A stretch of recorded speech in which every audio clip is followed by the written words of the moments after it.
What's up, everybody? Rothstein here, Betting Public Sports Show. I'm your beloved host, Fame Rothstein, a.k.a. Michael Snackson, a.k.a. Beowulf, a.k.a.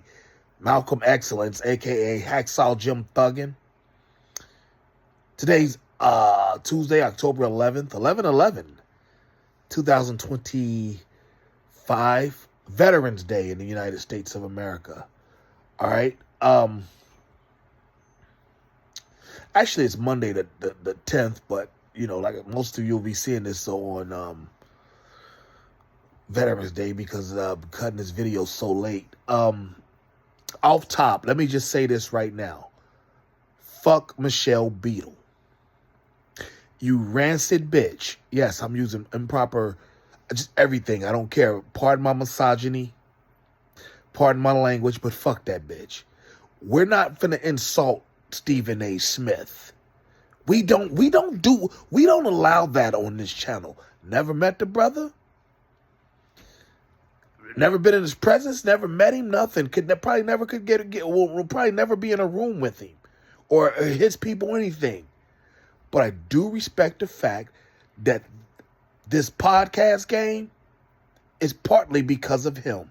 He does not because of his podcast, just because the way he go on ESPN and Fox Sports, you know, and back to ESPN for the past 25, 30 years or whatever, just the way he get on these records and talk shit. He made it. That's why I really cannot understand the black people that go at Stephen A. Smith. Whitlock, I kind of get. I do get. It's not you know, about no plagiarisms. Stephen lying about his backstory. It ain't got nothing to do with that. It's some other shit with them. But like these podcasters, oh, I hate Stephen A. Smith. Why? He made it necessary for podcasters to come out. You know why? Because the way he was talking shit on ESPN on First Take and all them shows he was on, the way he was talking his shit, everybody wants to debate somebody now. You know what I'm saying? So Stephen A. kind of promoted a lot of motherfuckers. But everybody wanted to debate somebody. Except Michelle Beadle's funky ass. She goes on her little, whatever she's on now. I know she was on a podcast with like Lou Williams for a bit. I don't know what happened with it. But she's so racist she couldn't be on the show with black dudes. So now she's back on some white dude show. And she said she wished for the downfall of Stephen A. Smith, which I thought was just disrespectful as fuck. She's hated him ever since the Ray Rice shit, if not before. Like I said, she's from Texas. You never know what her. You can never tell. You know, sometimes a lot of people from Texas got a lot of racial animus. I could see it in her being a white female. Mad, you know, because, you know, we're supposed to be allies, the blacks and the white females. But when that black person ascends a little higher, you'll never see a more racist person than a white woman or a white gay person. The two most racist people around. And she's one of them. You know, see, I let me tell you a little story. When I worked in journalism, worked with a young lady.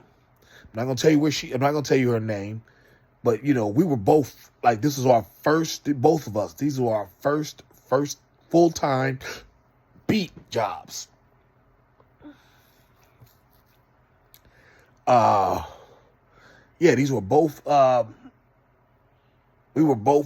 Was our first time, you know, on the beat, and then we were full-timers. And she's, you know, we were just kicking around the office one day, and I think I might have told this story on the show one day. She clearly said, no uncertain terms, she said that one of her college professors, you know, because she was a traditional communications, you know, writing graduate, and they told her, she said that one of her professors told her that she needs to take, that she didn't just tell her, I take that, let me rephrase that. Didn't just tell her, told all the women in the cohort. A, take knee pads to work, and B, Don't be afraid to sleep your way to the top. And I don't remember if that was a male. I think that was a male professor that said that. Now, I know somebody dropped their mouth dropped. Oh, how could somebody say that? Stop kidding yourselves. People been fucking for the bag for years. Women, it's one of the advantages you have on men. Your body. You can give away your body without giving away your soul. Okay? But I don't want to get into all that. But the reason I bring up Michelle Beadle and Nat, because she always tried to play herself as she was the motherfucking the what's the word I'm looking for? The anti office sleeping office girl like that. She hung out with the hockey player. She started dating a hockey player, at ESPN and whatnot. Like, that's where your career is, where it's at. You chose fringe motherfuckers in a fringe sport in the United States. Hockey's only big in the Northeast in the United States. Boston, New York Rangers, New York Islanders, Boston Bruins, Broad Street Bullies in Philly. It's only big in the Northeast. I mean, I know that the Florida Panthers and Tampa Bay Lightning are good, but their best players are Russian dudes. What's his name? Kucherov and Nikita Kucherov and Barkov over in Florida. Most of these, it's just so it's like you chose. That's the bed you made. Pardon the pun. You chose to align yourself with hockey, and that, and it just didn't work out for you. You started dating and then you started dating, and by the time you got famous and whatnot, your equipment probably ain't working no more because you were older. You got a lifespan. You got to make a choice. Do you want to be a mom? Or do you want to chase the big bag and blah. Some people are able to do both. Look at Maria Taylor. Just had a kid in like the last 2 years still. She's the face of NBC football. Some people are able to do both. Apparently, Michelle Beadle, you wasn't either. And F you too, Mina Kimes. I thought JB, the Jason Whitlock dude, I thought he might have went at you a little hard, and he constantly goes at you. So I was when I was starting to feel sorry for you, you start talking about how you linking up with the Stephen A. I saw an article where how you linking up with Stephen A. Smith's solitaire endorsement was kind of, you kind of backing away from it or whatever. F you. Stephen A. put money in your bag, and he put money in your pocket. This the motherfucking thanks he get from you. You know what I'm saying? For those of you who don't know, Stephen A., remember last year in the finals, Kevin Durant taped him playing solitaire during the game. Talking about, he don't play for game, he don't pay attention, blah, blah, blah. Stephen A., being a capitalist in a capitalist society, what does he do? He flips it into an endorsement for an online solitaire company. The card game. Now, from what I understand, that solitaire company isn't necessarily on the up and up, so maybe Stephen A., probably linked up with the wrong people or didn't vet them properly, but I ain't about to wish on the man's downfall. Like, for real, fuck you, Michelle Beadle. You're a dirty, racist whore. Fuck you, you skank. Saying that about our brother like that because your career fucked up. Don't talk about our brother. You know what I'm saying? Your career fucked up, not his. He thriving. You know what I'm saying? So, I don't know what to tell you, young lady. You need to kind of tighten your shit up. Pardon the pun, but just tighten up. And maybe, you can still make something out of you. I mean, you're still cute in your 50s. You're still cute.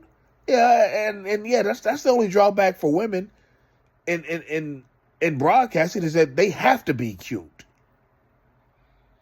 The only one that wasn't cute, Fabulous Sports Babe, was that her name?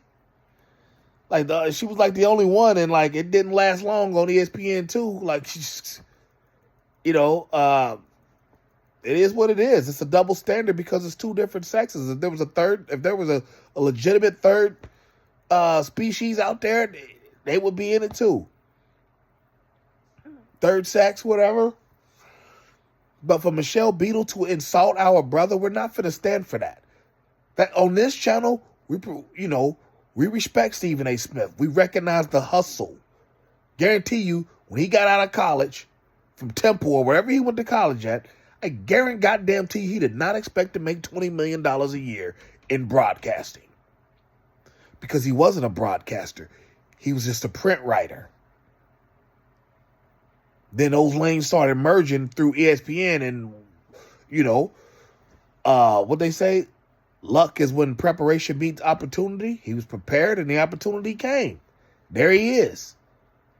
You weren't prepared, Michelle Beadle. You weren't prepared, Mina Kimes. Maybe you should have tried that little, I don't know. Maybe you should have took knee pads to work, Michelle Beadle. Maybe you should have slept your way to the top. There's other women in that you personally know or are aware of. There's women there's rumors about women that people in this, watching this video will tell you about.